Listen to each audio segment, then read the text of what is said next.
empezar pues ya, y agradezco mucho a Zaragoza Lingüística y al Grupo Silex que me hayan pedido que presente al profesor Óscar Loureda Lamas, que interviene esta tarde en este Instituto de Ciencias de la Educación, donde se celebran ahora los encuentros de Zaragoza Lingüística. Quiero dar las gracias especialmente a Zaragoza Lingüística porque la posibilidad que teníamos de que viniera Óscar Loureda era un tanto especial, ya que él está en Heidelberg, pero como venía a una tesis doctoral al tribunal, a presidir un tribunal de tesis doctoral, pues yo les dije que estaría aquí y que era una buena oportunidad para poder escucharlo. Y estaba ya el curso programado, pero quiero agradecer mucho que hayamos hecho posible que estuviera él aquí, y también quiero dar las gracias a la profesora María José Cervera, que ha tenido la amabilidad de posponer su intervención. Bien, quisiera presentar a Óscar Loureda Lamas, que nos va a hablar sobre la pragmática experimental y las partículas discursivas. Él es catedrático de Teoría de la Traducción, Lengua Española y Lingüística General en la Universidad de Heidelberg. En la actualidad, esto quiero subrayarlo, ha conseguido crear un Instituto de Estudios Iberoamericanos y Españoles autónomo en dicha universidad, en la Universidad de Heidelberg, con la posibilidad de que solo dependa directamente del rectorado de la Universidad de Heidelberg. Es pues un instituto universitario con la oferta que puede ofrecer titulaciones docentes, titulaciones superiores, estudios de máster y de doctorado, y con capacidad investigadora. Un instituto capaz de desarrollar importantes proyectos de investigación sobre el ámbito hispánico e iberoamericano de alcance transversal. Esto es muy importante también porque supone una innovación muy importante en los estudios llamados filológicos o simplemente lingüísticos, pues cuenta con cátedras de traducción lingüística y lengua española, de sociolingüística, con el reciente fichaje del profesor Francisco Moreno Fernández, pero también con cátedras de estudios culturales, de sociología, historia, de economía, de geografía descriptiva y humana. Es decir, una unidad verdaderamente original y potente en el mundo de los estudios de España e Iberoamérica, sobre todo para el inmenso y complejo mundo iberoamericano, con carácter transversal. Este instituto es una realidad gracias al profesor Loureda, un español, un gallego, que ha conseguido verdaderamente un centro impresionante en el corazón de Europa y en un país con la capacidad económica y cultural como es Alemania. Una prueba de su inteligencia y de su enorme capacidad de gestión. Se licenció y se doctoró en la Universidad de La Coruña bajo la dirección del profesor Álvaro Portodapena y pasó a ser profesor de ella entre 2001 y 2008. En sus años en La Coruña colaboró asiduamente con el profesor Manuel Casado Velarde y junto con él con el profesor Eugenio Coseriu, que fue un orientador importante en su formación científica. De hecho, estuvo después como becario Humboldt entre 2005 y 2007. Es autor de más de un centenar de publicaciones, director de un ya importante conjunto de tesis doctorales, y yo me atrevería a destacar tres grandes ámbitos en sus publicaciones. El análisis del discurso, donde destacan con luz especial sus trabajos, tanto como autor como editor de libros importantes. Esta monografía es una monografía fundamental en los estudios sobre marcadores del discurso, publicada en Arco Libros en 2010. También ha trabajado sobre el metalenguaje. Aquí tienen también otro libro editado por él en Peter Lang, en Alemania y Estados Unidos, y sobre la epistemología de la ciencia lingüística, particularmente de Eugenio Coseriu.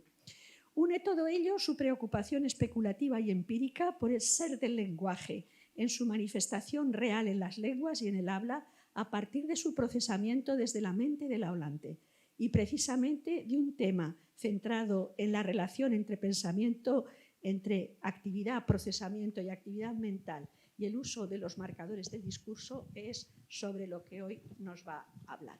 Verán ustedes su excelente formación teórica y su preocupación por probar empíricamente lo que supone el empleo de los marcadores del discurso en el hablar concreto de los protagonistas de la comunicación lingüística, que son los hablantes, a través de estudios de lo que se llama de un tipo de metodología con aparatos de tipo eye tracking, que la profesora Horno ha instalado también en Zaragoza y, por lo tanto, pues me gusta muchísimo, que nos gusta a todos mucho que puedan tener la oportunidad de ver los trabajos ya científicos vistos en muchas tesis doctorales ya en Heidelberg que se han hecho con el eye tracking aplicado a los marcadores discursivos.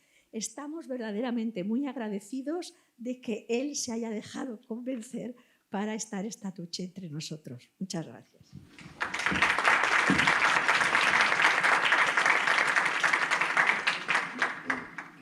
Muchas gracias, María Antonia, por estas palabras que resuman amistad y intereses comunes dentro de la investigación, además de una participación, una cooperación también humana y también local. Digamos, María Antonia, una persona que está fuertemente arraigada a Alemania y fue una de las primeras que trajo esas cosas que llamamos marcadores del discurso, que aquí las hemos llamado partículas discursivas. Vamos a ver que el nombre de la criatura es bastante igual, porque en realidad vamos a hablar de las mismas cosas. Quiero agradecer a Mamen, a la profesora Horno, su invitación y todos sus desvelos para que yo pudiese estar aquí, y a todos ustedes por atreverse a estas horas, habiendo fútbol y habiendo todas estas cosas que nos oferta cultural típica de la ciudad, pues para escucharme a mí, que humildemente tengo muy pocas cosas que decir, porque todo lo que les voy a decir es el fruto del trabajo de un equipo, es decir, no es mi propio trabajo, sino que es la capacidad de reunir, digamos, a un grupo de gente que ha hecho unos trabajos excepcionales y que intentaré presentarle en lo que sigue. Si me lo permiten, en los próximos 40 minutos trataré de atenerme a este tiempo y de una manera dialógica, es decir, pueden interrumpirme en cualquier momento, podemos digamos, aclarar o volver atrás, hacer regresiones sobre algunos temas que ustedes consideren oportunos. Intentaré explicarles 4 cosas. En un minuto intentaré explicarles qué es la pragmática, solamente en un minuto. Una vez que sepamos lo que es la pragmática, les explicaré qué es la pragmática experimental, y eso serán otros 2 minutos más o menos. Y una vez que sepamos lo que es la pragmática experimental, les explicaré lo que es una partícula discursiva, incluida esa variopinta o esa, digamos, polivalencia denominativa que existe alrededor de ese concepto. En cuarto lugar, les explicaré qué hace la pragmática experimental sobre las partículas discursivas.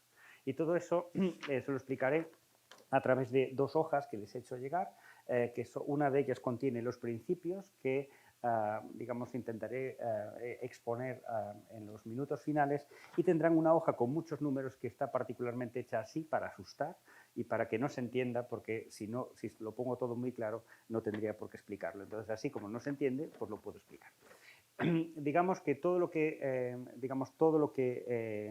les voy a contar lo tienen también en el PowerPoint, que pondré a su disposición. Lo tendrán a través de la grabación, pero digamos lo puedo poner a su disposición, y entonces vamos a intentar llegar a buen puerto, como digo, en los próximos minutos. Miren, vamos a hacerlo de una manera muy sencilla, y perdonen que a veces esto funciona así. Perdonen que utilice términos coloquiales incluso en la explicación. Intentaré hacerlo lo más, digamos, sencillo posible, pero prometo que, aunque no les diga toda la verdad, todo lo que les voy a decir es verdad. O sea, no esperen que les cuente todo de la pragmática experimental, de las partículas discursivas, pero les prometo que todo lo que les voy a contar es verdad, que eso es el fin de un científico. Miren, vamos a ver, ¿qué es la pragmática? Miren, ahí tienen un ejemplo. Cómprate un perro. Es un ejemplo que utiliza Pepe Portolés en su libro Pragmática para hispanistas.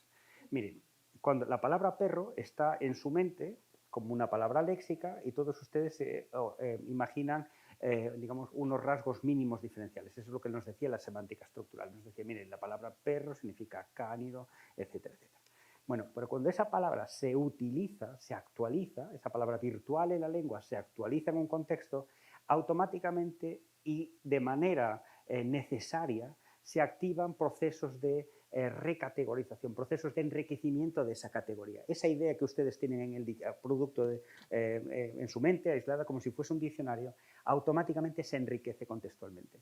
Si el ejemplo que pone Pepe Portolés en su libro es que, imagínense ustedes que mi hermana vive en una casa sola, ha sufrido una serie de robos en su finca y de repente me pregunta, oiga, mira, es que de verdad lo he intentado todo, he intentado poner una alarma, he intentado vigilar la finca, etcétera, y no sé qué más hacer para que me dejen de robar. Digo, cómprate un perro. ¿Cómo se imaginan ustedes ese perro? Pues evidentemente se imaginan que es un perro feroz, un perro que muerde, de los que muerde, ¿no? No se imaginan un perro chiquitín, se imaginan más bien un perro, digamos, que es agresivo.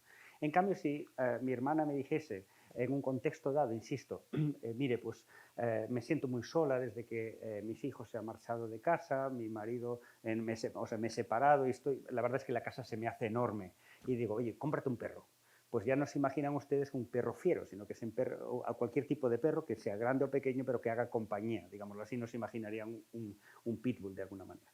Lo que ha ocurrido en ese contexto es que la palabra perro se ha actualizado léxicamente y se ha enriquecido automáticamente. Es como una esponja que la tiras en una bañera y de repente absorbe agua y esa agua le da carácter a la esponja. Bueno, pues eso, digamos, es una cuestión de semántica léxica. Y existe otro tipo de enriquecimiento que necesariamente tiene lugar cada vez que hablamos. Miren, ahí tienen una frase como Paula es de Teruel y es habladora. Es un ejemplo que utiliza Silvia Murillo reiteradamente. Esos ejemplos los utiliza Silvia Murillo y Estrella Montolío en distintos artículos. Mire, cuando yo digo Paula es de Teruel y es habladora, esa I no significa nada más que una usted de estas dos cosas. Ese enunciado, esa I, está altamente subdeterminada. A ustedes les da muy poca instrucción sobre cómo tiene que relacionar la idea de ser hablador y ser de Teruel. Quizá ustedes no tengan en su mente ninguna idea preconcebida entre ser de Teruel y ser hablador. En cambio, si dijese pues es alemán y por tanto le gusta la cerveza, ahí sí parece que tenemos una especie de topos o una idea común que parece que nos permite unir esa causalidad. Y si digo es alemán y le gusta la cerveza, esa ahí también la entendemos como una causalidad o como una relación de causa y consecuencia, porque a todos los alemanes parece que les gusta la cerveza. Pero entre ser de Teruel y ser hablador, pues parece que no hay una idea muy clara, o eso pienso yo, por ejemplo. Claro que si yo quiero comunicarme con ustedes y les digo Paula es de Teruel y es habladora, pues es ahí, significa simplemente que, miren, yo les lanzo esa idea, júntenla ustedes como puedan y si quieren entender ustedes si hay relación de oposición o de causalidad, etcétera, es cosa suya. Lo que les estoy dando es un enunciado altamente subdeterminado, un enunciado que digamos que tiene que tener mucho trabajo por parte del lector o del oyente para llegar a una idea, a un supuesto, a una representación mental determinada. Ahora, si yo quiero ser un poquito más amable con ustedes, lo que hago es restringirle esos cómputos, fíjense bien en la palabra, esos cómputos inferenciales. Lo que les digo, mira, usted no tiene que pensar mucho, yo ya se lo doy hecho. Le digo, Paula es de Teruel y sin embargo es salvadora, ustedes tienen que reconstruir una situación contextual en la que ser de Teruel y ser habladora pues es algo que está en una oposición. O si les utilizo el marcador, por lo tanto, pues ustedes establecen una relación entre causa y consecuencia. Cuando utilizo, sin embargo, o por tanto, lo que he hecho es ser un poquitín amable con ustedes y decirles, mire, les voy a ahorrar esfuerzo de comprensión, esfuerzo de procesamiento. No tienen que pensar, no le den tantas vueltas a lo que les he comunicado porque ya se lo he dado mascadito, ya se lo he dado bastante trabajado. Por eso le llamamos marcador. O algunos, por ejemplo María Antonia, que digamos que es una de las pioneras en los estudios de estas unidades, les llama marcadores del discurso, porque marcan, porque dice, mire, le marco cómo tiene que entender esto, ¿no? Me parece que es un nombre muy feo, marcador del discurso, pero en el fondo, si uno lo piensa, es bastante transparente.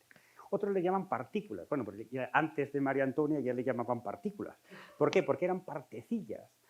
Eran como una especie de unidades que unen, que están ahí en la gramática y que además por nuestra experiencia incluso en la docencia sabemos que se dan siempre al final de los cursos, en los últimos temas, si llegamos, porque no llegamos casi nunca, que nos quedamos en la oración simple y a la compuesta llegamos siempre a trancas y barrancas, pero por eso se llaman, no se llaman por eso partecillas, pero digamos que son partes, digamos, como secundarias. Parece que en el léxico que tenemos en la mente esas unidades van de soi, digámoslo así, que son unidades que, allá usted, esto lo sabe cualquiera, son difíciles además de explicar y además son unidades especialmente complejas porque tienen cada una su intríngulis, tiene cada una tiene sus cosas y son difíciles de describir. Es más, el significado es difícil de aprender, es difícil de reducir a un único significado, mientras que el de perro parece que es bastante más fácil de describir. Entre paréntesis, por eso la semántica léxica estructural, digamos la que se desarrolló durante los años 70 y 80 y hasta 90 en España, pues se fijó en esas unidades léxicas, porque son más fáciles de representar en forma de oposición. Ahora, opón estas unidades, a ver el tiempo que tienes que emplear. Cierro el paréntesis. En fin, estas unidades, que llamémosle marcadores del discurso o partículas discursivas, es igual, después volveré a esto del nombre, en realidad son marcas que lo que hacen desde el punto de vista gramatical y lingüístico es restringir el esfuerzo de la comunicación. Es decir, está claro que si digo sin embargo, por tanto, en Paulas de Teruel y sin embargo, por tanto, es habladora, lo que estoy haciendo en el fondo es limitar las posibilidades de conexión. Mientras que si pongo una I, dejo esa conexión de una manera muy abierta, ¿verdad? Bueno, pues primera idea. Resulta que si estas partículas restringen los cómputos inferenciales, ¿verdad? Es decir, me ayudan a procesar inequívocamente un enunciado, parece que deberían ser unas unidades interesantes, ¿verdad?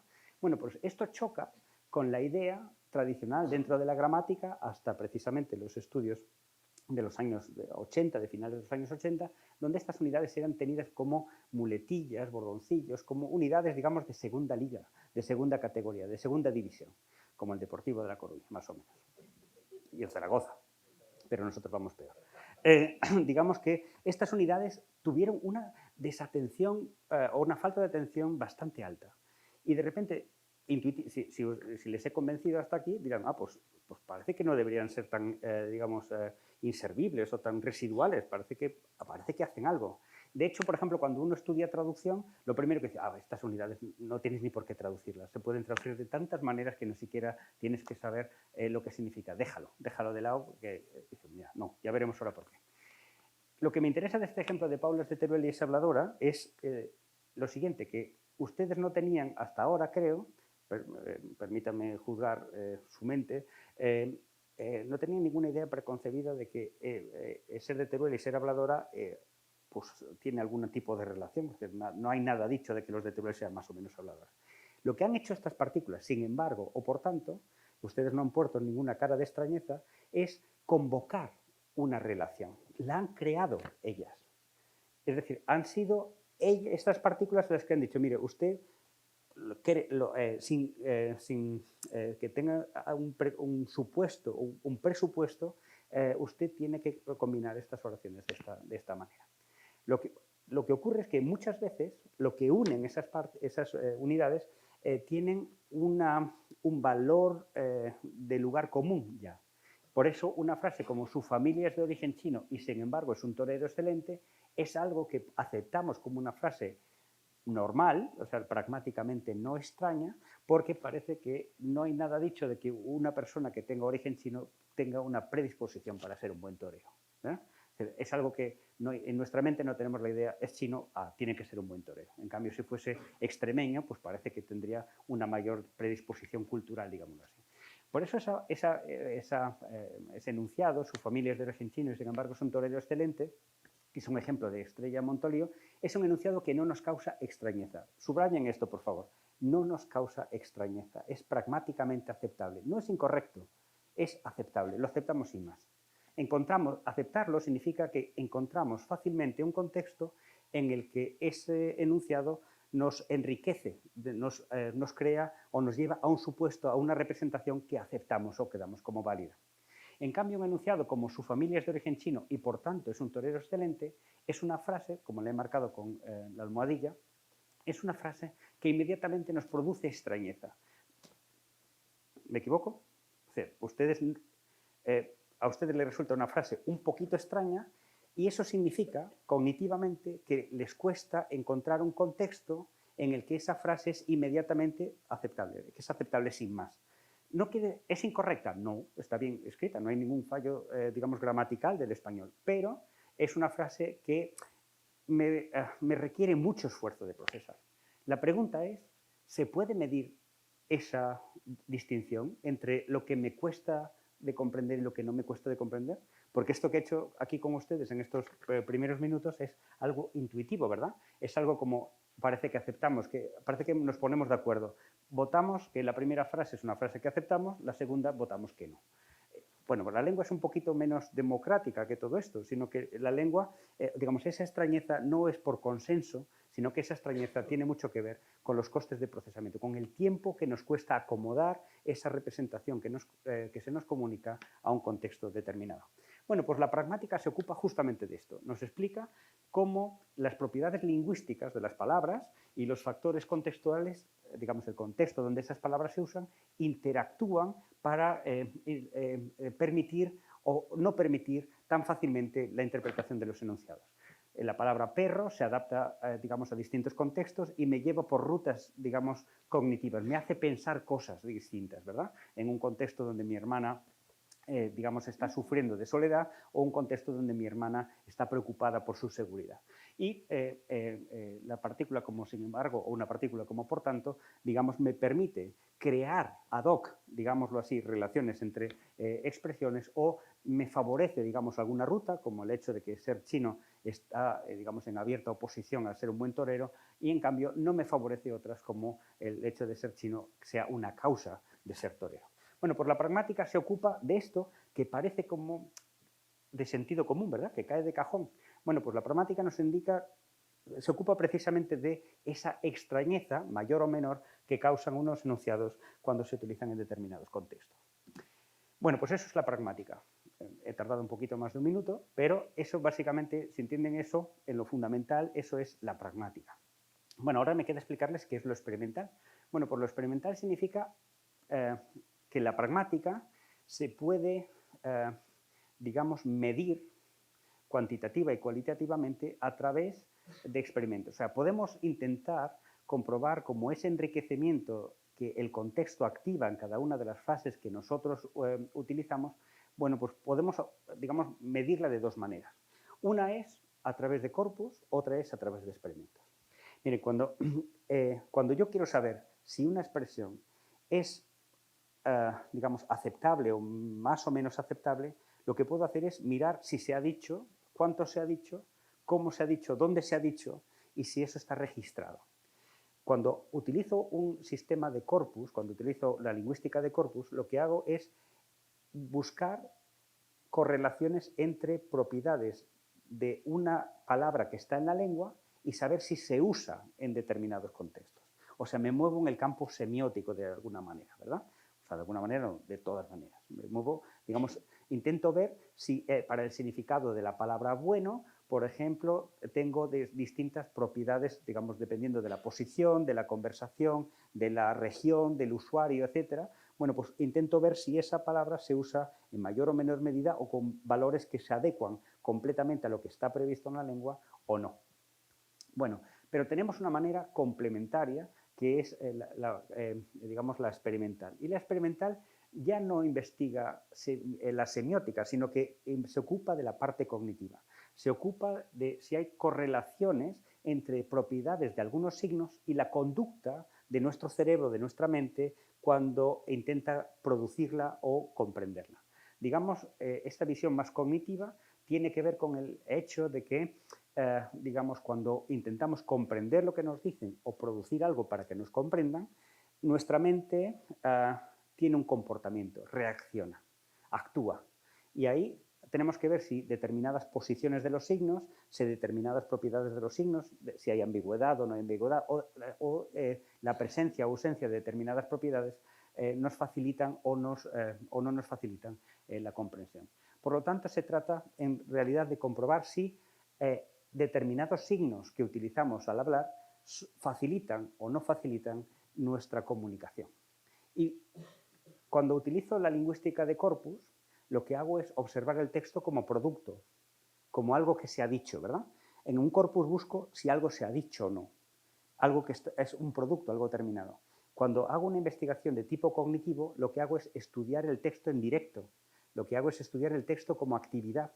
No me ocupo de lo que se ha dicho, sino de lo que se está diciendo y de lo que está pasando en mi mente mientras que estoy diciendo algo. Esta es la gran diferencia. ¿Uno es mejor que otro? No, son complementarios. Son dos cosas que se necesitan. Y son dos maneras, en su conjunto, de aportar datos empíricos para resolver cuestiones teóricas y descriptivas. En algún lado tenemos que tener datos, digamos, en los que nos podemos apoyar para decir que algo es más o menos extraño o algo es más o menos fácil de comprender o que algo existe incluso o no existe. Pues bien, si vamos a centrarnos en esto último, en la dimensión experimental. Experimental significa que, evidentemente, no, mientras que de la misma manera que en un corpus no es una mera acumulación de palabras, no es que yo voy grabando entrevistas y voy acumulando textos y los meto en un archivo, tampoco un experimento es algo que hago, digamos, aleatoriamente, sino que es algo planificado, es algo ordenado, algo orientado a un fin investigador. De la misma manera que un médico que investiga procesos virológicos o tumores, etcétera, pues no va aleatoriamente por el campus buscando personas que están enfermas, sino que simplemente hace investigaciones, digamos, en un laboratorio. La pragmática experimental es, digamos, una pragmática también de laboratorio, opuesta a una pragmática puramente teórica que sería la pragmática, digamos, de salón, digámoslo así, o de sofá, digámoslo así, ¿no? Hay que mancharse las manos, digamos, en los laboratorios.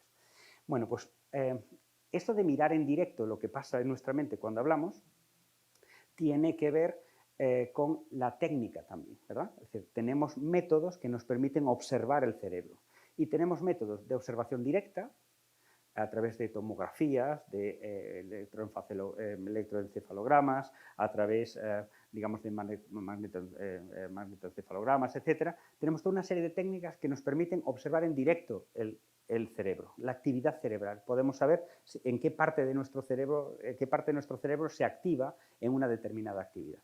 Pero también tenemos, digamos, una manera indirecta o mediata de observar nuestra producción, que es decir, mirar el ojo. El ojo significa que el ojo tiene un determinado comportamiento, tiene una conducta, y observando esa conducta, que está directamente unida a la del cerebro, podemos suponer una actividad cerebral detrás, digámoslo así.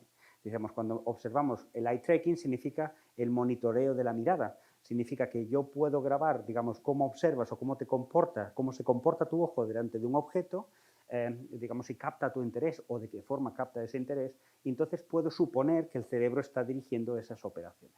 Pero no estoy viendo el cerebro directamente, sino que estoy mirando, digamos, el comportamiento de tu ojo. Por eso el eye tracking es una técnica de observación indirecta de la actividad cerebral, mientras que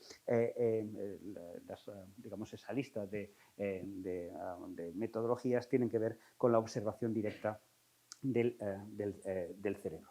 Bueno, pues el eye tracking es un instrumento que nos permite tener datos sobre el comportamiento de tu mente mientras que tú estás hablando, mientras que tú estás intentando comprender un enunciado, leyéndolo o escuchando. Pero el eye tracking no es ni el bálsamo de Fierabras, que todo lo soluciona, ni siquiera es una fotocopiadora que cuando uno lee algo de repente me da ya digamos, como cuando uno va a hacer una radiografía y dice, mire, usted tiene aquí el brazo roto, el eye tracking no es algo que nos da directamente una solución, sino que tenemos que planificar, digamos, experimentos, aislar muy bien lo que queremos buscar para intentar descubrir determinados fenómenos. ¿Dónde se usa esto del eye tracking? Pues el eye tracker se utiliza en desde hace tiempo en distintas digamos, áreas, pues por ejemplo para gestionar la realidad virtual, o en estudios de consumo y de marketing, por ejemplo. Es decir, pues mire, cuando ustedes vayan a un supermercado, todo eso está colocado, cuando el supermercado es bueno, está colocado de una manera donde casi seguro que hay algún estudio de comportamiento del cliente. Pues esos estudios se han hecho a través de pantallas. Es decir, ¿por qué le observan a usted cuando utiliza la pantalla del ordenador? ¿Por qué hay cámaras en los escaparates que te graban? cuando es posible eso, pues te graban porque quieren aprender cómo te comportas delante de los objetos, porque quieren ver qué es lo que llama la atención y qué es lo que no. Por eso las botellas de vino caro están a la altura del ojo y las baratas están aquí abajo, ¿verdad? Igual que los perfumes caros están a esta altura y los perfumes baratos están más abajo. Por eso la leche más cara está a esta altura y la leche más barata está escondida, que no hay manera de encontrarla. Bueno, pues lo mismo pasa con el comportamiento vial, por ejemplo, en materia de seguridad vial, pues se estudia cómo te comportas al coche, por ejemplo, que no debes, cuando no miras, cuando solo estás mirando el móvil, por ejemplo, mientras que conduces, bueno, pues eso es, digamos, o a qué objetos miras cuando estás conduciendo, qué cosas te llaman la atención, qué objetos que están en movimiento o que no lo están llaman tu atención, etcétera, etcétera. O en investigación clínica y, por lo tanto, también en psicología. Es decir, nos interesa ver cómo lees, por ejemplo. Los periodistas desde hace tiempo, para determinar el valor, digamos, de un anuncio dentro de una página de un periódico, esa determinación está hecha a través de comportamiento de usuarios. Es decir, ¿qué es lo que mira usted primero? ¿El ángulo superior izquierdo, el ángulo superior inferior derecho? Bueno, pues entre poner un anuncio en el ángulo superior derecho o en el ángulo, perdón, inferior derecho o en el ángulo superior izquierdo, hay una diferencia bastante notable normalmente. Bueno, pues la psicolingüística también ha optado por esta metodología. ¿Cómo funciona la eye tracker? La eye tracker es una cosa muy poco llamativa. Es una pantalla de ordenador normal y corriente o son unas gafas como las Google Glass. Pues no tiene, digamos, es algo que me permite registrar el movimiento de los ojos. Si yo miro la pantalla me graba. Si yo tengo unas gafas puestas, esas gafas me graban el movimiento de mis ojos. En la pantalla tienen muy elementalmente qué es lo que pasa cuando ustedes leen. Mire, su ojo, más que pueden hacer la prueba leyendo algo, su ojo no barre el texto, no hace un barrido sobre el texto. Su ojo lo que hace es más bien como una pelota de goma, va saltando botes sobre un texto. Y en esos puntos donde aterriza el ojo se llaman fijaciones. Cuando el ojo está fijado en un punto, ahí absorbe, manda al cerebro información que el cerebro procesa. Pero el cerebro también se desplaza. Y se desplaza de un punto a otro, y en ese desplazamiento, que es balístico y ciego, el ojo no envía información al cerebro, pero el cerebro sigue procesando lo que la anterior fijación le ha permitido absorber. Bueno, pues más o menos el ojo, cuando el ojo se fija en un punto en el texto, en un ángulo de 2 grados tiene una nitidez perfecta. Es decir, que el ojo es capaz, todo lo que cae en esos 2 grados se lo manda al cerebro y el cerebro lo procesa de una manera óptima. A partir de ahí, en cuanto más se abre el ángulo, hasta los 5 grados, la percepción es mucho menos nítida y cada vez que se abre el ángulo ya esa información es irrelevante para el cerebro es prácticamente, le resulta prácticamente imposible de procesar. Lo ven aquí abajo, una frase como, creo que es Anna and Martha speak English, French and even Chinese. Ven que si el ojo se posiciona en la palabra English, digamos la palabra English la fija, el cerebro descubre que esa palabra es English y no otra cosa, y conforme nos vamos separando, el ojo no es capaz de mandarle al cerebro información suficientemente nítida. Por eso el cerebro le dice salta a otro lugar para intentar comprender la siguiente palabra. Cuando dice, ya el cerebro le dice, gracias, ya sé que has estado un poquito de tiempo en la palabra English, salta a la siguiente porque ya la he comprendido. Perdonen la coloquialidad, pero vamos, así a estas horas pues se puede entender. Claro que ahí tienen, por ejemplo, una muestra de lectura. Ana y Marta saben inglés e incluso chino. Ven que esos puntos, 1, 2, 3, 4, 5 hasta 10, son las fijaciones. En esos puntos el ojo se ha detenido. Cuando el ojo se detiene es como una manguera que se enchufa en un grifo y a partir de ahí el agua va hacia el cerebro y el cerebro es capaz de, digamos, de absorberla. Dicho sin metáforas, en esos puntos, el tiempo que el ojo permanece en esos puntos se está enviando información al cerebro para que descubra que esa es una palabra, qué significa, cuántas sílabas tiene, cuál es su morfología, cuál es su papel semántico y cuál puede ser su enriquecimiento pragmático, etcétera, etcétera. Y ven unas líneas. Esas líneas son lo que llamaba antes los desplazamientos o son los movimientos sacádicos. Esos movimientos sacádicos significan que pues eso es un desplazamiento que suele ser de entre 20 y 40 milisegundos. mientras que las permanencias son más o menos de 200-250 milisegundos, digamos, por decir una proporción aproximada. Ven que además hay cómo se mide, digamos, técnicamente ese movimiento ocular. Pues en nuestro caso, avanzar en la lectura significa ir de izquierda a derecha y por lo tanto podemos suponer que cada vez que avanzamos hacia la derecha asumimos más información, ¿verdad? Es decir, por eso no es en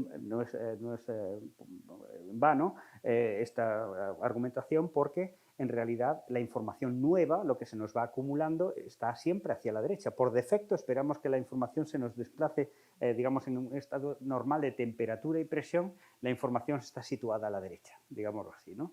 Bueno, pues esto el ojo se acostumbra a esto, es decir, va arrancando y va avanzando y conforme va avanzando hacia la derecha va enviando al cerebro más y más información. ¿Qué ocurre? Que a veces tiene que volver. ¿Qué les pasa a ustedes cuando leen una noticia y no la entienden? Vuelven a leer. ¿Cuando vuelven a leer se sienten bien? No, porque dicen, es que no lo he comprendido, tengo que releer o me he perdido algo. Bueno, pues ese desplazamiento, digamos, es de relectura, digámoslo así. Los desplazamientos siempre de izquierda a derecha, en nuestro caso, en el español, son, digamos, movimientos de construcción de un supuesto. Es decir, cuando voy leyendo de izquierda a derecha, mi cerebro lo que hace es ir construyendo una representación, una fotografía. Siempre pongo un ejemplo el ejemplo es una analogía diciendo que la construcción de un supuesto recuerda un poco a lo de las fotografías de la Polaroid. ¿Recuerdan? Este ejemplo me funcionaba mejor antes. Ahora ya, aunque ahora como con el hipsterío esto está volviendo, pues lo de la Polaroid se lleva ahora otra vez. Pues ¿recuerdan eso de mover así? O sea, que apretabas el botoncito, salía una foto, o un papel, perdón, y movías un poco el papel y iba saliendo la imagen poco a poco. Pues lo mismo va haciendo nuestro cerebro. Cuando va leyendo hacia adelante, poco a poco se va creando una imagen y cuando hay algo que parece que no entiende, vuelve atrás. Ese volver atrás se llaman regresiones, pero coloquialmente le podemos llamar, es el sistema de control de calidad del supuesto mental. Que esto es más bonito. Es decir, es como, dice, Ana y Marta saben inglés e incluso chino. ¿Qué me has querido decir? Voy para adelante, ¿no? Sigo leyendo. Dice, pero incluso, ¿qué quiere decir? Quiere decir que chino es más difícil que inglés, o sea que es normal que Ana y Marta sepan hablar inglés, y también chino, pero que parece que el chino es más difícil de aprender que el inglés. Espera, voy atrás. Incluso, sí. Si hay un incluso me dice, sí. Aquí lo que está diciendo es que Ana y Marta saben inglés, que saben chino y que además es más esperable que alguien sepa inglés y menos esperable que alguien sepa hablar chino, ¿verdad?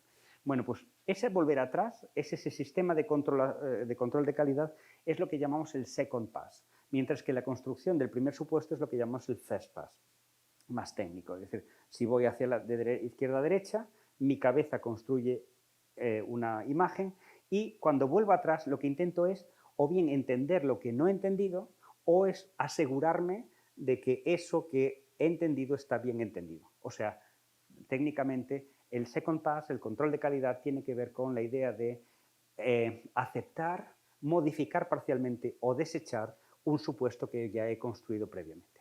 Esto, digamos, tiene más base teórica, pero digamos, en un sentido general es así. Bueno, ¿y todo esto a qué viene? Pues todo esto es la metodología. Ya saben lo que es la pragmática, ya saben cómo funciona, digamos, el eye tracking. Hoy no les voy a contar cómo se hace un experimento exactamente, eso se lo cuento otro día, pero en general esa técnica necesitamos aplicarla a algo que no se me ocurre así, sino que es una hipótesis, es algo que planifico, a un campo de estudio. Es decir, no es que yo vaya con el eye tracking grabando lo que hace la gente, sino que lo que hacemos es, digamos, partir de un supuesto. Y el supuesto es muy sencillo. Las partículas discursivas o los marcadores discursivos son unidades importantes o no son unidades importantes en la comunicación. Hay gente como María Antonia que piensa que sí, porque dice, ¿cómo no va a ser importante? Si yo llevo muchos años investigando esto y además estas partículas las describes y son complejas y además, ¿cómo que no? Claro que sí. Y hay gente que decía que no, y todavía hay gente que dice que no. Gente que dice, bueno, estas cosas son entretenimientos y tal, pero la gente no se comunica, no las tiene ni siquiera que usar, porque ustedes no van utilizando las partículas todos los días, no van por la calle pensando, tengo que usar sin embargo, sino que ustedes lo usan o no. Y dice, pero ni siquiera es obligatorio usarlas. Yo puedo utilizar la causa, hace frío, me voy a poner el abrigo. Y dice, ¿dónde está el marcador ahí? No. ¿Usted ha entendido la causalidad? Sí. Pues entonces no es necesario. Nada. Pues no. Pero si lo pone, si lo pone está bien. Y entonces alguien diría, pues si lo pone, a usted, la pregunta es, si usted pone sin embargo y usted no pone sin embargo, ¿pasa lo mismo en su cerebro? ¿Usted comprende lo mismo? Esa es la clave, ¿no? Es decir, vamos a demostrarle si eso funciona en la comunicación. Bueno, pues la hipótesis es, nosotros pensamos que las partículas discursivas pueden tener un valor, digamos, diferencial en la comunicación. Que si nuestra mente está programada para intentar comprender, tiene que haber, de alguna manera, algunas guías que me permitan anclar la comunicación. Cuando nos comunicamos somos un poco como pulgarcitos, ¿no? Que vamos dejando migas para que nos sigan, ¿verdad? Pues, ¿quiénes son esas migas? ¿Dónde están? ¿Quién actúa de migas? Bueno, pues las partículas discursivas. O no, que diría Rajoy. Vamos a ver qué pasa. Pues entonces hemos planificado una serie de digamos, de experimentos, cuyos resultados los tienen en esta hoja. Vamos a ver muy rápidamente. Me estoy pasando.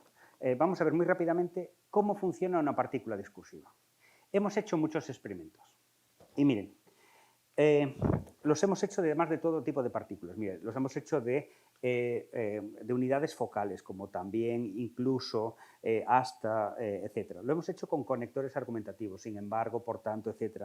Lo hemos hecho con reformuladores, es decir, y lo hemos hecho también con adverbios disjuntos, digamos, con aquellos adverbios que no funcionan dentro de la oración, sino que funcionan externamente a la oración para, digamos, transmitir valores modales en su mayor parte de los casos. Vamos a ver, les voy a explicar 5 cosas que pasan en su mente cuando utilizan una partícula discursiva. La primera idea es que cuando yo pongo una partícula discursiva en un enunciado, un sin embargo, un por tanto, un incluso, algo de esto, un enunciado dado, o sea, cuando lo pongo en un enunciado, ese enunciado no se procesa igual que cuando no está. O sea que si voy afuera y hace frío, si me pongo una chaqueta o no me la pongo, pasa algo, ¿verdad? O sea, mi temperatura corporal es distinta. Pues lo mismo pasa con las partículas. Si la pongo o no la pongo, de entrada tu cabeza no funciona igual. Vamos a ver un ejemplo. ¿Cómo se leen estos ejemplos? Porque esto es muy entretenido, después lo pueden hacer ustedes en casa, pero yo les doy, digamos, la guía de cómo se hace esto. Mire, tengo un ejemplo de, vamos a también, por ejemplo, pone también uno. ¿Qué significa también uno? Pues que también uno significa que une dos cosas, una cosa que está a la izquierda con otra. María sabe inglés y también chino. ¿Sí? Une algo que está a la izquierda, inglés, con algo que está a la derecha, chino. Bueno, cuando usted pone también, o sea, pone con partícula discursiva, la media MSSC con significa media del significado conceptual, es decir, todas las palabras del enunciado, menos también, se procesan en una media de 217,46 milisegundos. ¿Lo ven? ¿Sí? Repito, todas las palabras de María sabe inglés y sin también chino, o sea, todas esas palabras, menos también, esas palabras se procesan como, digamos, en un cálculo a través de un modelo mixto, se procesan en 217,46 milisegundos. Cuando pongo también, cuando elimino también, cuando digo María sabe inglés y chino, el coste de procesamiento por palabra sube a 272 milisegundos. Eso significa un 20% más de tiempo. ¿Qué significa esto? Que si usted pone también y quiere decir que María sabe hablar 2 lenguas, no solo introduce más contenido en el enunciado, sino que hace que lo procese más rápidamente. Usted va a entender que María sabe hablar inglés y que sabe hablar chino, también he dicho, ¿no?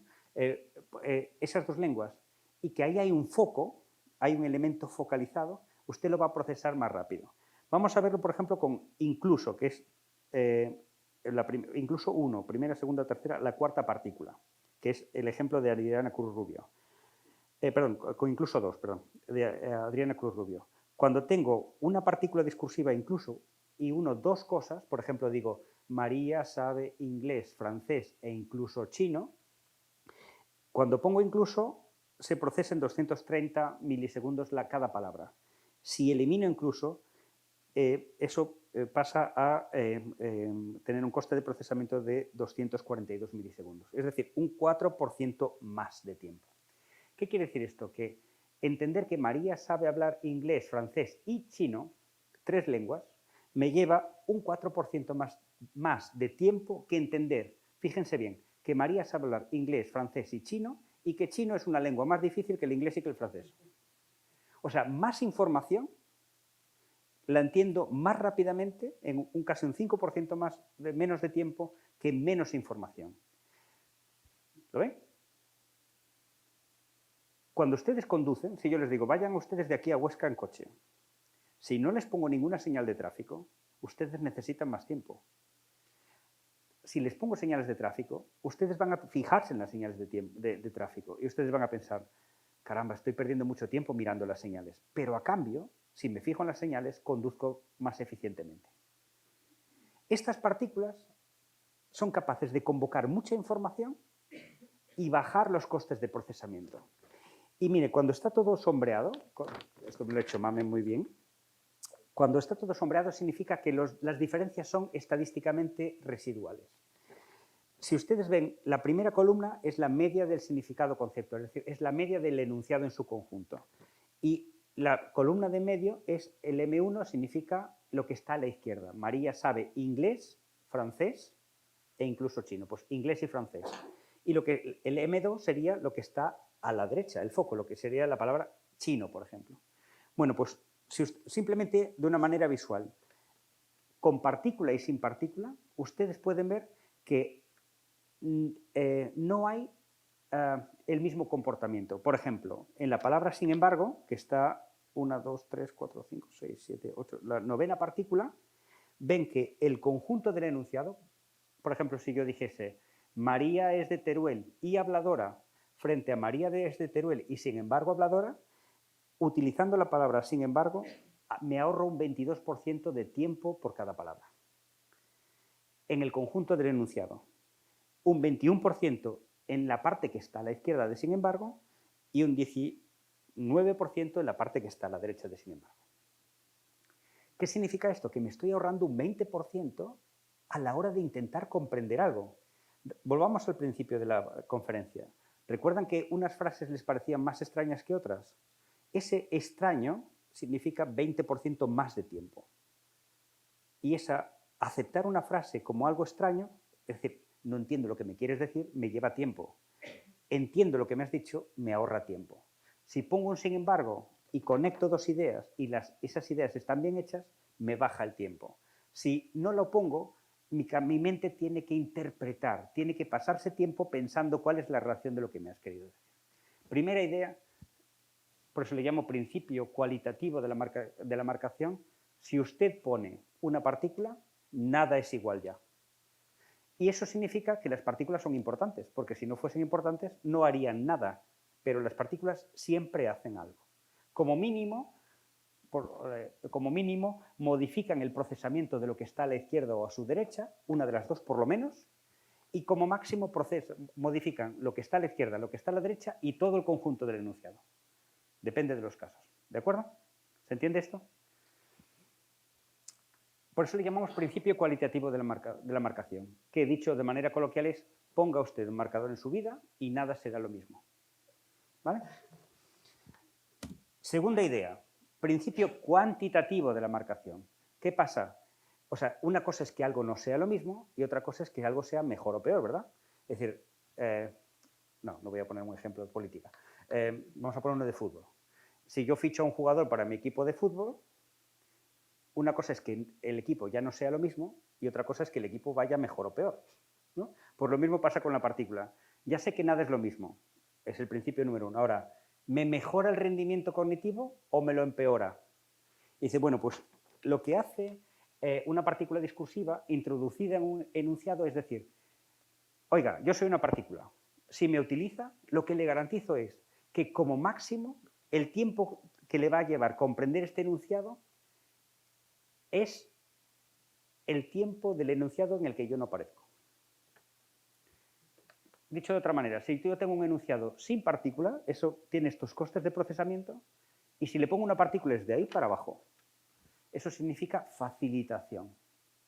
Nunca, no hay ninguna partícula, o por lo menos yo no la he visto, no hay ninguna partícula que diga, cuando me pones en condiciones óptimas, o sea, suponiendo en condiciones óptimas, en condiciones óptimas, si introduzco una partícula, en relación con el enunciado en el que esa partícula no aparece, hay sobrecostes, jamás. Quiere decir que la partícula marca. Por eso María Antonia tenía razón cuando hablaba de marcadores discursivos. Decía, marca significa, oiga, le estoy diciendo lo que tiene que entender. Y si le estoy diciendo lo que tiene que entender, no pierda el tiempo, baja. ¿Entiende? Esa es la función de marcación. Y no estaba nada mal esa definición que daba María Antonia y José Portolés en el 98, diciendo que los marcadores del discurso guían por su significado el procesamiento de las unidades a las que afectan. Porque dice, guía significa, oiga, una vez que yo digo algo sobre esas partículas, automáticamente yo le creo una constelación de relaciones que permite entender eso siempre de manera como mínimo igual y a partir de ahí para abajo, ¿vale? Pues este es el segundo principio de marcación. El tercer principio es el de la inmediatez de la regulación. ¿Qué quiere decir esto? Que cuando pongo una partícula en un enunciado, lo que está inmediatamente en mi entorno, es decir, normalmente el segundo miembro, por ejemplo, Ana y María, por ejemplo, es un torero, su familia tiene origen chino, sin embargo, es un torero excelente. Bueno, ese es un torero excelente, es el entorno inmediato de sin embargo, ¿verdad? Es la unidad en la que sin embargo se integra. Bueno, pues ese elemento donde la partícula se integra, automáticamente baja. Se facilita. Es como cuando tienes una señal de tráfico y dice rotonda a 50 metros. ¿Qué haces automáticamente? Disminuyes la velocidad, ¿verdad? Lo que hace la partícula es decir, si me pone usted un sin embargo, un por tanto, un incluso algo, ya sé lo que va a venir. Si yo les digo, María sabe inglés, francés e incluso, ¿qué me puede venir después? Pues puede venir chino, suajili, persa, griego antiguo, pero no puede venir español. Porque nos parece que no es difícil encontrar un contexto en el que aprender español sea algo más difícil que saber inglés o francés, por ejemplo. Es decir, y eso lo ven en la penúltima columna. Siempre el elemento marcado en negrita es el elemento que que carece de la partícula discursiva. Es decir, un 33% en el caso de también 1, en el caso de también 2 un 23%, en el caso de incluso sin ninguna alternativa expresa un 14%, y así sucesivamente. Es decir, siempre que hay una partícula discursiva, el efecto inmediato es de favorecer, integrarle, digamos, crear una interpretación en la que ese elemento se facilita. Muy bien, pues ya tengo 3 principios. Me faltan solo 2 y los acabo en 3 minutos. Miren, el cuarto principio es el principio de reactivación. María estudia mucho, sin embargo, suspende los exámenes. ¿Cómo actuaría una partícula? Dice, mire, o vamos a poner una más fácil. María estudia poco, por tanto, suspende los exámenes. María estudia poco, ¿cómo funciona? Por tanto, María estudia poco, por tanto, suspende los exámenes, me cuesta menos que María estudia poco, suspende los exámenes. ¿Por qué? Porque si no pongo partícula, tengo mucho que interpretar. ¿Cuál es la relación? Si pongo por tanto, no tengo que interpretar nada. Ya sé que eso es una causalidad. Principio de marcación. Principio cualitativo de marcación. No es lo mismo con y sin partícula. Principio cuantitativo de marcación. No es lo mismo, significa que si pongo partícula es más fácil de procesar. Principio de regulación inmediata del entorno. Pues que lo que viene después, si digo María estudia poco, por tanto, hay muy pocas cosas que pueden ir ahí. Ya sé que viene, suspende los exámenes, no aprobó las oposiciones, pero no me va a venir, por tanto, hace unas tartas estupendas o algo así, ¿no? Bueno, pues es decir, me reduce las posibilidades y, por lo tanto, al reducirme las posibilidades, me acelera el procesamiento. Y cuarto principio, que cuando digo María estudia poco, por tanto, suspende los exámenes, cuando llego al final, me vuelvo atrás a ver si el primer miembro satisface la condición de causalidad respecto de la consecuencia. Lo que hago es el control de calidad. Vuelvo atrás a ver si ese elemento que estaba a la izquierda es realmente causa, puede ser una causa o no. Bueno, pues ese elemento puede reactivarse. Es decir, lo que hago es volver atrás para crear una relación de conjunto. Es falso, y con esto me voy hacia el final, que las partículas que un conector conecte A más B. Un conector conecta B, conector se proyecta hacia B, y una vez que tiene B anclado, conecta lo de atrás. ¿Sí? Se proyecta hacia adelante y después integra lo que está atrás en lo que viene delante. No es lineal exactamente. Bueno, pues esto es lo que significa la partícula discursiva, que precisamente por su significado es capaz de integrar dos cosas, en un caso de un conector, y darles una función global, de alguna manera. Y eso, con una reinterpretación, y dirán ustedes, reinterpretar significa volver atrás, ¿verdad? Y volver atrás es más tiempo, ¿no? Ya, sí, pero ese volver atrás es tan bueno, está tan controlado por la partícula, está tan determinado por la partícula que no causa sobrecostes en el conjunto del enunciado. Es decir, aunque vuelva un poquito atrás, en realidad el conjunto del enunciado con partículas se procesa más rápidamente. Es como un visto y no visto. Es decir, vuelvo atrás, sí, causal, sí, me vale, sigo adelante. ¿Vale? No es una vuelta atrás pesada, traumática, sino que es un control de calidad realmente, digamos, dirigido. Y por eso también tenía María Antonia razón en el 98 con José Portanés, cuando decían que, parece que vengo aquí a darle la razón a María Antonia por la presentación, pero no, esto ya venía de antes. Digamos, cuando guías el procesamiento, no solo te dice la función, sino que te elimina sobrecostes de posibles interpretaciones o ambigüedades. Es decir, determina completamente la construcción de un supuesto. Elimina, digamos, ambigüedades, elimina restos de subdeterminación de los enunciados. Muy bien. Y el último principio es el de ajuste. Oiga, en la última columna que tienen, o la parte de atrás que tienen en esa tabla. Ya, me has hablado de cosas que pasan cuando todo funciona bien. ¿Y qué pasa cuando un enunciado no se ajusta exactamente? Cuando digo, María estudia poco, sin embargo, suspende los exámenes. Digo, ¿qué acabas de decir ahí? O sea, entre estudiar poco y suspender los exámenes hay una causalidad, pero una oposición no es muy raro.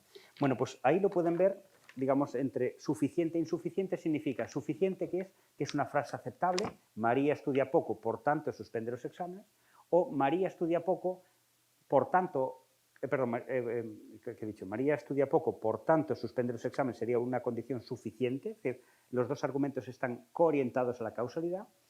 Y María estudia mucho, por tanto suspende los exámenes, sería un enunciado insuficiente, sería un enunciado extraño. Bueno, ¿saben qué pasa? Que en general también se ocurre que todos los enunciados que no satisfacen las condiciones de la partícula cuestan más. Por eso ven que esta primera columna está muy poco sombreada. Y que cuando está sombreada esa primera columna, que es el conjunto del enunciado, siempre hay algún elemento de la columna del medio de la izquierda, que son lo que está a la izquierda o lo que está a la derecha, que se altera de alguna manera. Es decir, se produce una falta de comprensión. Digo, mira, no acepto que esto sea la causa de esto, o no acepto que esto esté opuesto a esto, etc. Siempre hay algo que chirría de alguna manera. Puede chirriar una parte o puede chirriar el todo. Pero al final, si algo no satisface las condiciones de una partícula discursiva, automáticamente esa partícula o ese enunciado nos cuesta, es costoso de comprender.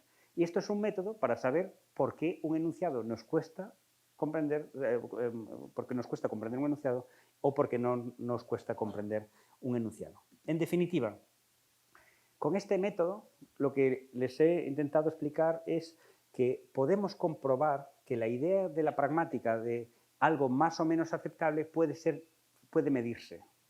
Que se puede medir, y que se puede medir no significa que tengamos la verdad. No soy un súper fan del empirismo radical, sino que es un elemento más que nos permite ayudar a decidir si un elemento es más o menos costoso de comprender.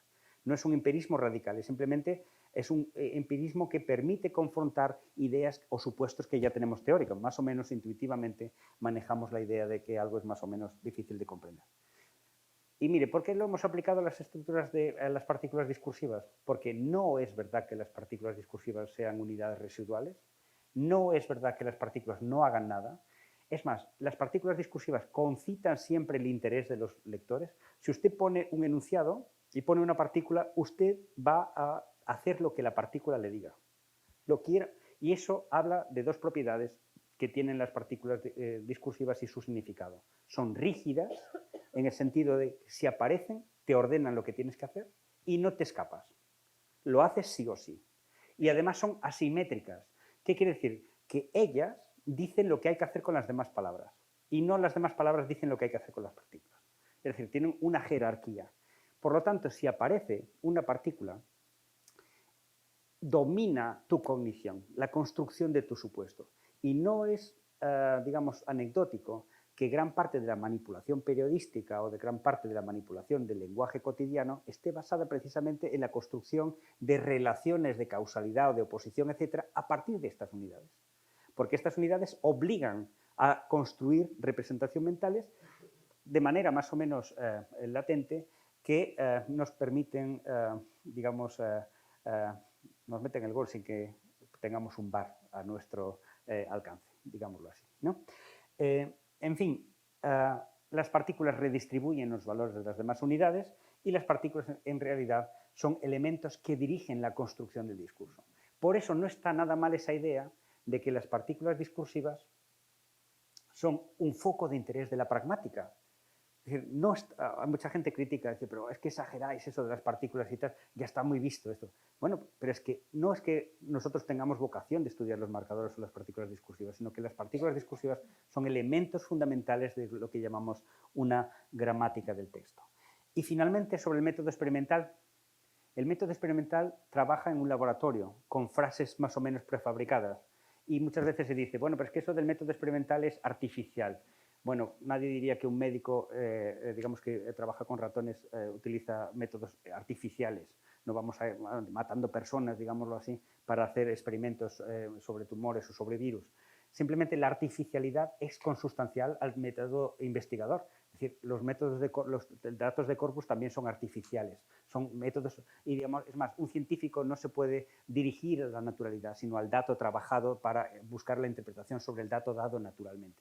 Todos los datos con los que trabaja un científico son, en este sentido, artificiales.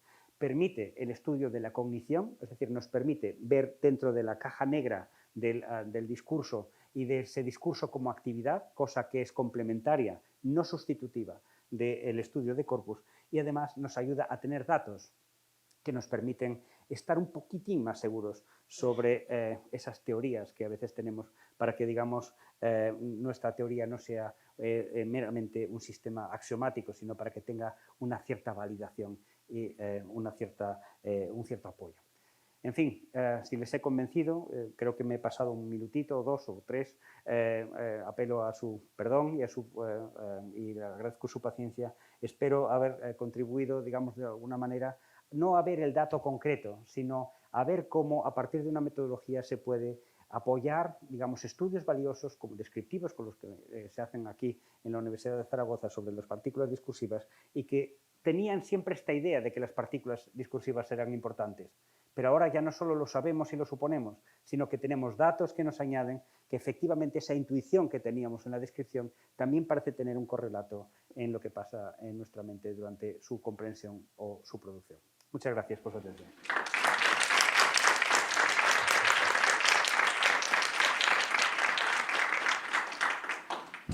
Creo que tenemos unos minutos, ¿no? Por si hay alguna pregunta. ¿Funciona esto? Sí. Si alguien tiene... Hola, pues yo quería preguntarles si existen datos comparativos de las partículas entre ellas, es decir, si hay, por ejemplo, datos en que los conectores aditivos se procesan más rápido que los contraargumentativos o más o menos así. Sí, hemos hecho, aunque hay que ir con cuidado con ese tipo de comparaciones, porque hay muchas variables ocultas, en general sí hay un grado de dificultad. En general, vamos a hacer un juego. ¿Qué piensan que es más fácil? Sin embargo, por tanto. Más fácil. ¿Cuál es más fácil? ¿Cuál cuesta menos tiempo? Sin embargo. ¿Saben por qué? Porque, por tanto, ya se procesa por defecto. Cuando digo, hace frío, me voy a poner el abrigo, ya sé que hay una causalidad.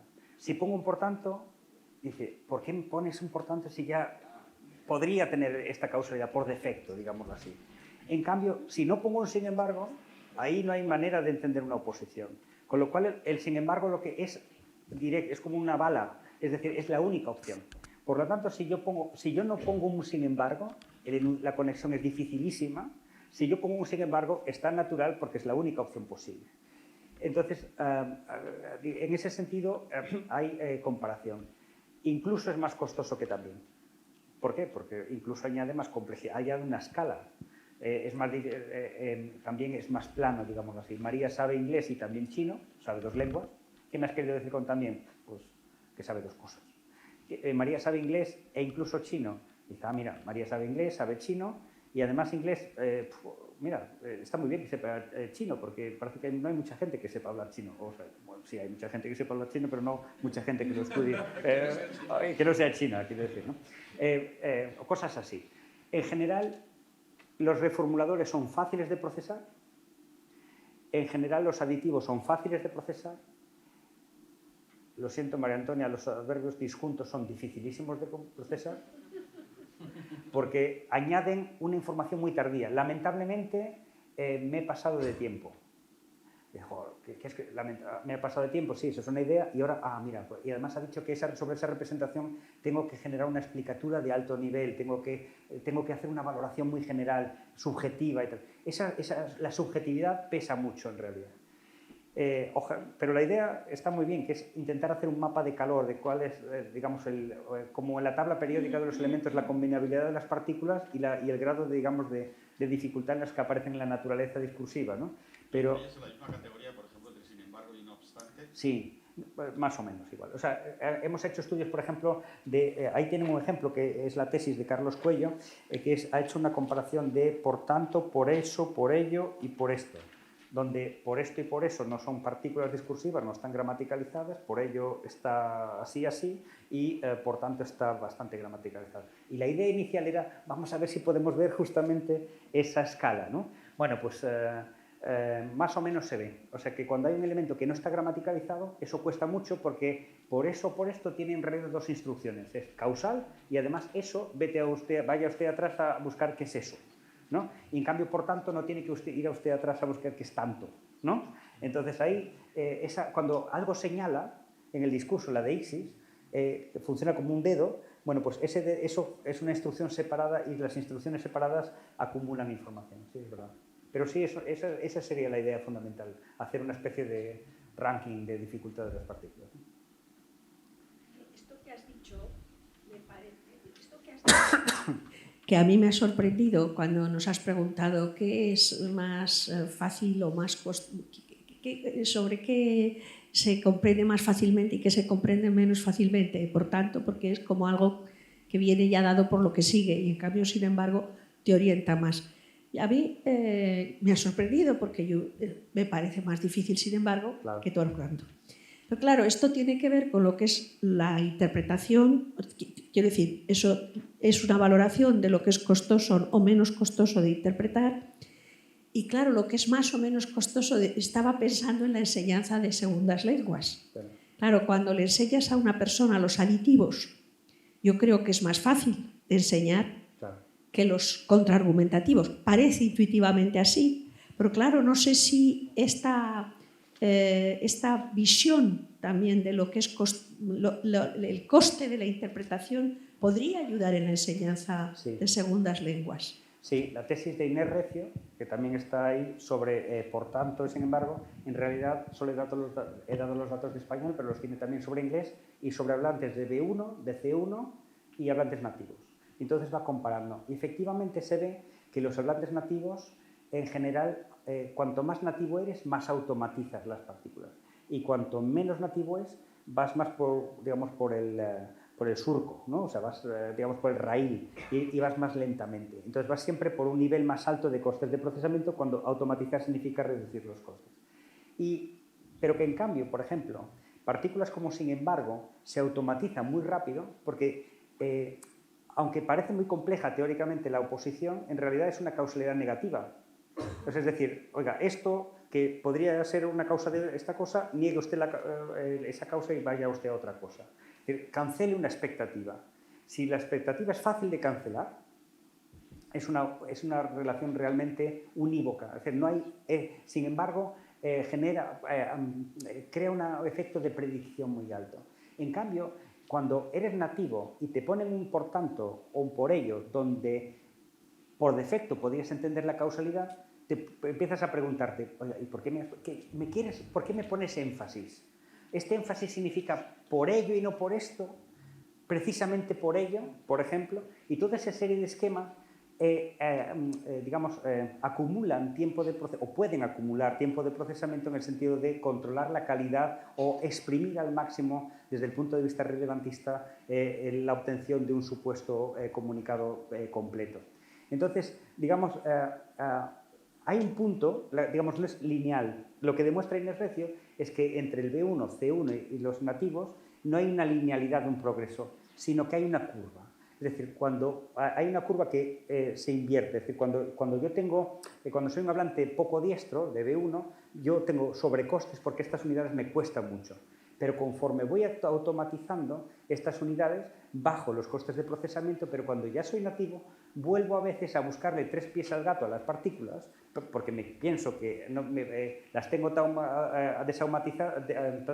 automatizadas que a veces ni siquiera son necesarias, y por eso cuando me las pones a veces me pregunto, me hago algún tipo de control de calidad de ese supuesto para saber si la partícula me añade algún valor añadido al mero valor semántico. Por eso, digamos, esa linealidad no existe, sino que el B2 tiene muchos sobrecostes, o sea, no sabe manejar las partículas, el C1 ya las automatiza y de repente el hablante nativo ya parece como que vuelve a incrementar costes de procesamiento relativos porque intenta buscar más información donde aparentemente puede no haber.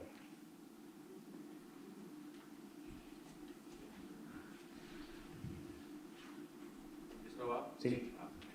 Bueno, muchas gracias por la charla, que me ha parecido excelente y además unos resultados estupendos porque eso de presentar datos que van en contra de la intuición y es un descubrimiento notable, ¿no? Siempre tenemos que interpretarlo linealmente. Si añades... ¿No va? ¿Ahora? Se ha muerto este. Ah, sí. ¿Tiene un botón? Yo veo que aquí. Creo que se ha quedado sin pilas. Bien, bueno, ¿Sí, ahora sí? Ah, sí, ahora bueno, sí. con un trueno. Bueno, era todo jabón, ya lo he dicho, Sí. pues ya no lo repito, y voy directamente a la pregunta. Pero está enlazado con lo que decía de que al menos alguien ajeno a estos estudios, como es mi caso, me ha resultado fascinante por lo poco intuitivo, ¿sí? que añadir cosas reduzca el tiempo de procesamiento.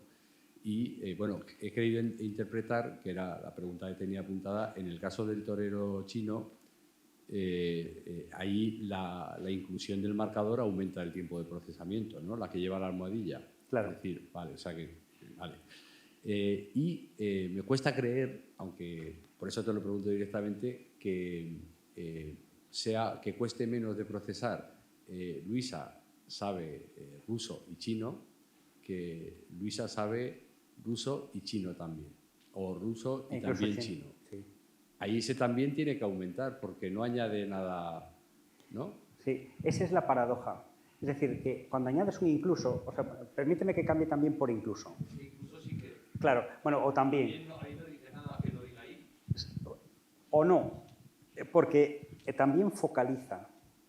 Es decir, añade, tiene un valor aditivo. Por ejemplo, incluso muchas veces, mira, María sabe ruso y también chino, ¿eh? O sea, que se me ha olvidado, o sea, que tiene un valor incluso como de reformulación sobre la marcha, digamos, en el enunciado. Y desde el punto de vista de la estructura informativa, no solo añade digamos, un elemento, sino que lo focaliza. Y por lo tanto, ese valor añadido lo controla a través de su presencia. cuando una partícula como también, o como incluso, como hasta, los operadores focales, que además son complejísimos, la verdad es que, digamos, son las 3 partículas más difíciles de controlar. Esas unidades muestran que controlan al máximo la interpretación del enunciado. Digamos, aunque añaden información, y parece que no añaden nada, o sea, a ti tú dices, me cuesta entender que cuando pones también, que eso no cueste más. Pero justamente ese es el equilibrio perfecto en el buen uso, insisto, en las condiciones normales de temperatura y presión de un enunciado. Bueno, el buen uso de una partícula lo que hace es asumir la dirección de la construcción del supuesto y reducir el de los elementos a los que afecta. Por lo tanto, aunque la partícula suba en los costes de procesamiento, o sea, aunque la presencia de también añada valor, lo que hace automáticamente una partícula con su presencia es reducir los costes de las palabras a las que afecta. Y en ese equilibrio, en ese buen equilibrio, el enunciado en su conjunto sale ganando. Aunque añade más información, no genera más sobrecostes. Por eso las partículas tienen un significado procedimental. Para mí es el gran hallazgo, digamos, de estos experimentos, que las partículas tienen un valor procedimental. Procedimental significa que condicionan el valor de los demás enunciados léxicos. Vamos a ver, voy a poner un ejemplo, aunque me estén grabando, un ejemplo provocador. Que esto en Colombia lo puse y, en fin, no me creyeron tampoco. Valga la expresión focal. Digo, es pobre y, sin embargo, cumple las leyes. O sea, lo que te estoy es obligando, digamos, desde el punto de vista del análisis crítico del discurso, a comprender un enunciado en el que hay un supuesto donde los pobres no tienen, se puede esperar que no cumplan las leyes, lo cual es, digamos, socialmente perverso pensar así, ¿no? Bueno, pues cuando le dices, mire, es que la manipulación no está en ser pobre y cumplir las leyes, la manipulación es, sin embargo, que le obliga a crear esa constelación. Bueno, pues eso usted lo entiende tan rápido, porque, sin embargo, es unívoco en su interpretación, solo te permite crear una oposición que te manipula, o sea, no te paras a pensar en aquellas unidades a las que afecta. Domina tanto la partícula en el enunciado que, de repente, si no te fijas, no les pasa a ustedes cuando leen un periódico a veces que digo, espera, este de Vox o este de no sé qué ha dicho otro. Bueno, pues dice Vox, dice otro, ¿no? Pero bueno, los de Vox se forran esto. Entonces, dice, de repente lo ves y dice, espera un momento, esto aquí algo no me encaja, ¿no? Bueno, pues eso no me encaja porque la partícula concentra tanto la atención que de repente te olvidas de lo que está a su alrededor. Por eso, intuitivamente tienes ese malestar, digámoslo así, en el sentido de decir, no me puedo creer que también no me complique, porque no me añade nada. Justamente no añade nada, pero reduce todo lo demás. Ese es el efecto fundamental, el hecho de funcionar como decía, tú fíjate en mí, que yo te arreglo todo el enunciado y déjate de zarandajas con las demás palabras. Por eso la semántica procedimental es jerárquica respecto de la léxica, en el sentido de donde tú empleas mucho tiempo a la hora de construir un enunciado complejo es en construir la relación, mucho más que en construir la representación a partir de los significados léxicos. El léxico, dicho sea off the record, en realidad pesa muy poco. Lo que vale de verdad, son esas unidades que conectan.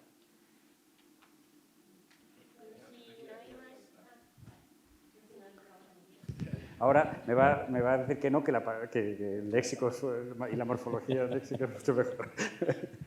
Pues no, hala. Venga. Es decir, supongamos que estoy convencido que lo estoy de que acelera el procesamiento y supongamos que estoy convencido que lo medio estoy de que se integra en la segunda parte de la secuencia y no une dos partes de la secuencia.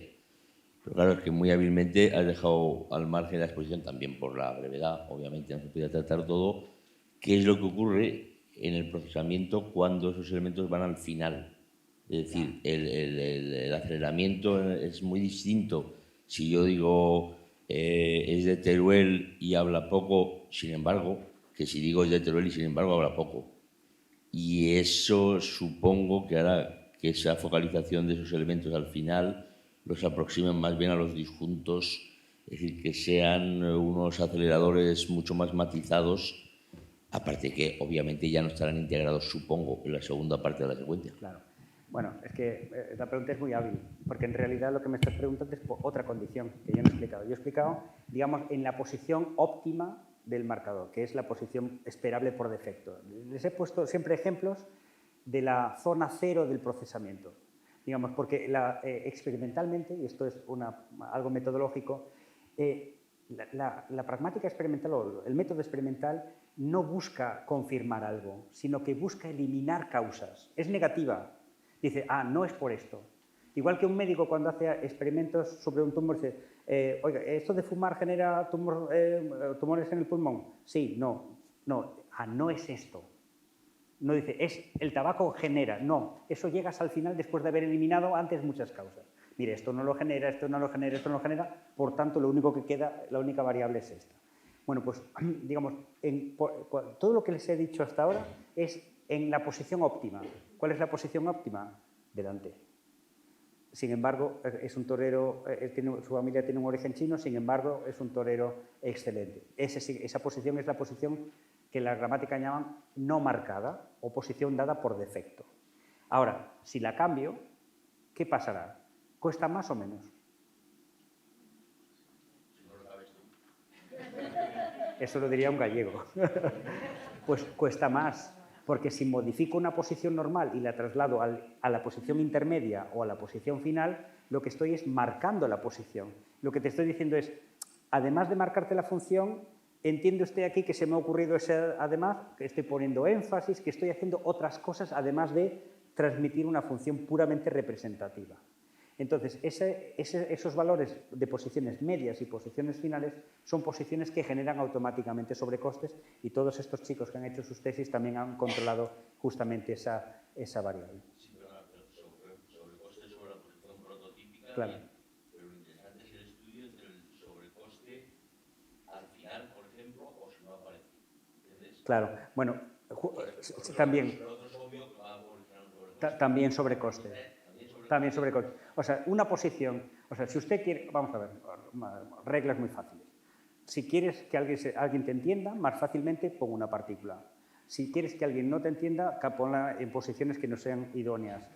O si quieres hacer pensar a la gente, ponla al final. Si quieres molestar de verdad a alguien, ponla en el medio. ¿Por qué? Porque cuando la pongo en el medio, no solo la pongo en una posición marcada, es que además trunco la sintaxis, con lo cual tengo que ir así, me cortas y después tengo que seguir. La posición media es la más difícil, no la final, sino la media, porque tiene un efecto sintáctico muy rápido y tiene un efecto además de extrañeza o de énfasis, o sea, extrañeza que viene dada por énfasis, etc. Si la pongo al final, la sintaxis no está truncada y por lo tanto ese procesamiento no se interrumpe de alguna manera.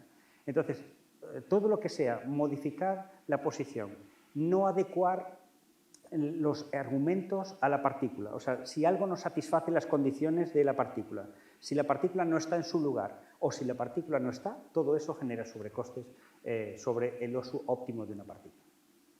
Ahora, no salgan de aquí y vayan usando partículas a cada 2×3, o sea, tampoco es así, pero en general les va a ayudar. Bueno, pues sí. Pues yo puedo preguntar, ¿verdad? Tengo muchas preguntas, pero te lo puedo hacer después, pero es una que has utilizado tiempos de reacción, pero tú tienes mucho más que contar. O sea, ¿qué pasa con las fijaciones, con los movimientos, claro, con el significado, con lo que comprenden, con los errores que tienen en las preguntas de control, etcétera? Es decir, ¿solo se ve ese efecto realmente en tiempo o se ve en todo lo demás? Para responder muy brevemente, lo que les he comunicado hasta ahora son tiempos de reacción, significa el tiempo que tardas tú no en comprender, porque no sé si lo has comprendido, sino en construir una hipótesis sobre un supuesto que se te ha intentado comunicar. Es decir, es el tiempo que tú has necesitado en decir, yo creo que ya he entendido lo que me has... no, yo creo que ya con esto creo que ya puedo estar en condiciones de entender lo que me has querido comunicar. No sé si me he explicado. ¿Sí? Ahora, ¿lo has entendido o no? Para eso hay que hacer otro test, que es un test de comprensión. Pero también los resultados son unívocos, inequívocos. Perdón. Cuando hay una partícula discursiva, todo el mundo se ajusta a la instrucción. Y se ajusta, voy a hacer un test. María sabe inglés, sabe catalán, gallego y euskera. ¿Cuántas lenguas sabe María? Rápido, tienen que hacerlo rápido. 3. ¿Y hay alguna más difícil que otra? María sabe gallego, catalán e incluso euskera. ¿Cuántas lenguas sabe María? ¿Y cuál es la más difícil? Me han contestado mucho más rápido esta segunda ocasión. Es decir, ese es el típico test para decir, mire, efectivamente, cuando pongo incluso, todos están de acuerdo en que ese elemento focal es escalar. Si no lo pongo, lo pueden contestar. Es una implicatura conversacional, pero si pongo incluso es una implicatura convencional. Por lo tanto, se acabó, no hay nada que interpretar. O sea, las partículas discursivas no solo facilitan la creación de una representación, sino que dirigen inequívocamente hacia una ruta inferencial. Y eso es otro test que efectivamente tampoco he contado, porque es difícil, y lo siento si me he excedido y si he abusado un poco de su paciencia, pero es que es realmente difícil condensar en poco tiempo una situación tan compleja desde el punto de vista semántico y gramatical. Es decir, son muchas variables y muchos procesamientos paralelos que implican que, para que se haga una idea, cualquiera de estos datos que están aquí, cada una de las tesis tiene una media de unas 37.000 datos detrás. Es decir, que este dato que llega aquí viene de 37.000, digamos, manipulaciones, en el buen sentido, de datos, y viene de más de 300 personas que han sido sometidas a experimentos, que es una barbaridad. 300 experimentos es una barbaridad. Quiere decirse que son experimentos muy complejos hasta que conseguimos eliminar las variables. Son años de investigación.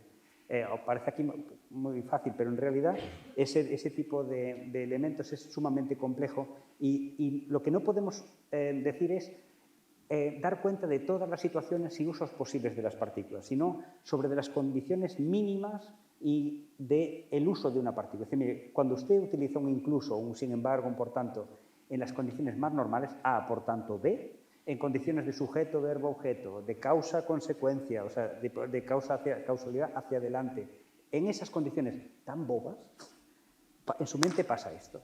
A partir de ahí, cada cosa que se le ocurra es un elemento de complejidad, es un elemento de variación sobre esa zona cero, digamos, sobre ese mínimo común denominador, digámoslo así. Es decir, ponga usted una cosa y dice, pues mira, pasa esto, la quito, no, vuelves a su estado natural, digámoslo así, ¿no?